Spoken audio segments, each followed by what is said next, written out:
On September 11, 2024, organized labor asked government to ban small-scale mining and galamsey. According to the unions, these activities have decimated the forest lands and polluted water bodies. President Akufo-Addo set up a ministerial committee to intervene in the matter of organized labor, but failed to convince labor to rescind its decision. After a closed-door meeting, organized labor has declared a nationwide strike. Joshua Ansan, the spokesperson for organized labor. Following the expiration of our deadline and the failure of government to meet our demands on illegal mining, that is galamsey, organized labor has decided to declare a nationwide strike with effect from October 10th, 2024. We are therefore calling on all workers to stay at home starting Thursday, October 10, 2024, until government accedes to our demands. Other union leaders, including the General Secretary of the Industrial and Commercial Workers Union, ICU, Morgan Ayawini, said the impact of the strike will be there.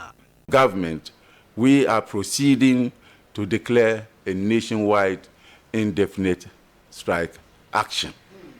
And that is going to cover all our operational area, namely formal and private sectors of the economy. He called on government to act swiftly. To the effort of government, we can surely, nip this in the bud so that we can have our lands, our water bodies, so that we don't risk even importing water from abroad.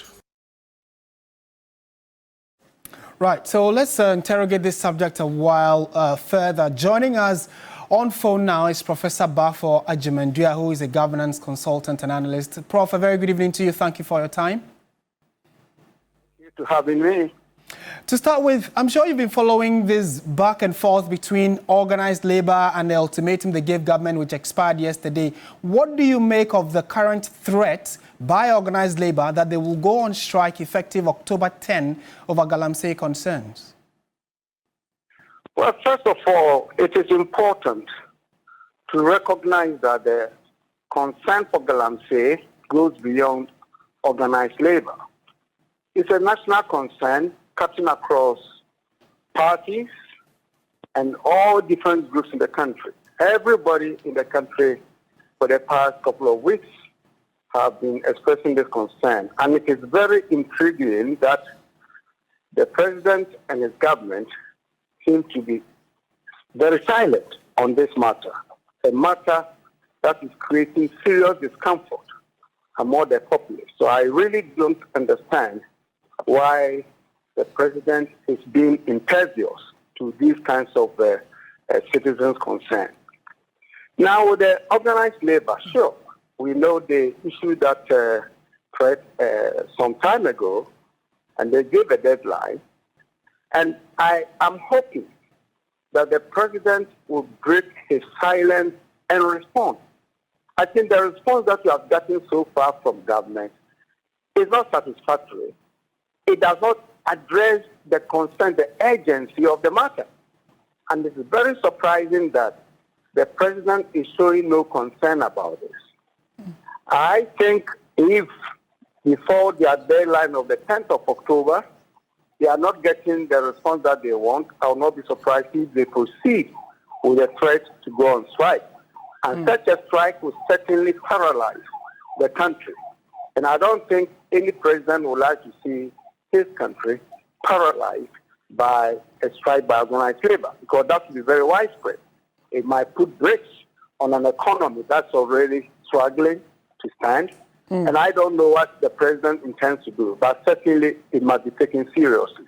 Right. And that brings me to my next question, which will be, this decision was as a result of what they deemed to be government's failure to declare a state of emergency in dealing with the galamsey.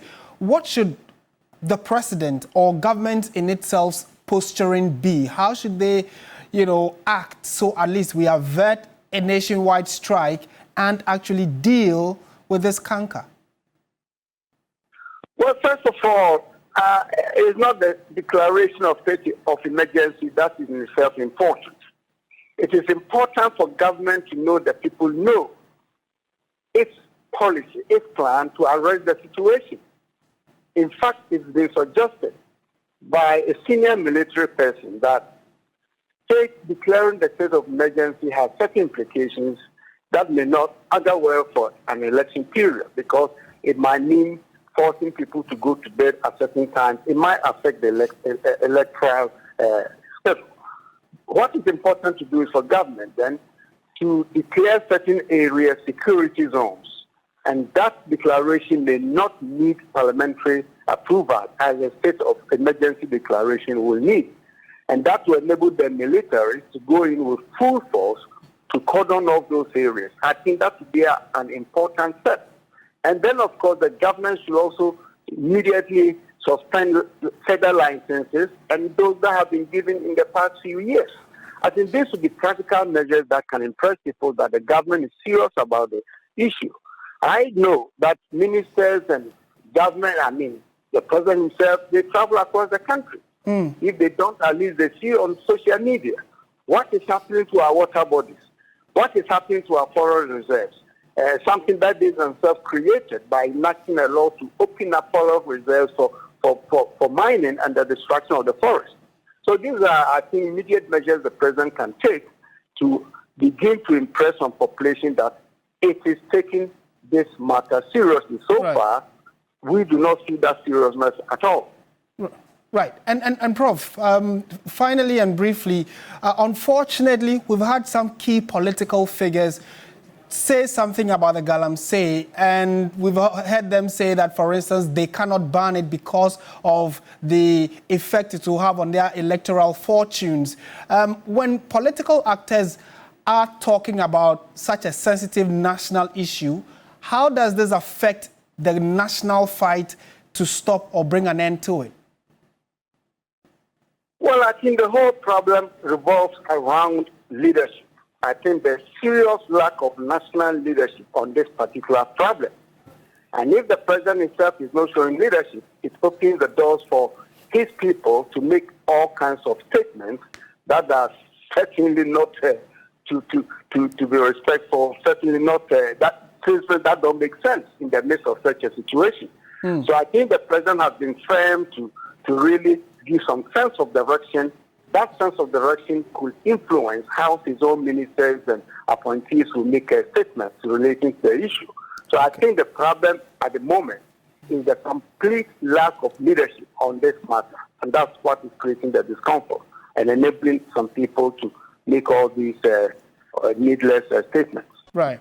Professor Bafo Agyeman, a pleasure talking to you. Thank you for your time this evening. He is a governance consultant and analyst.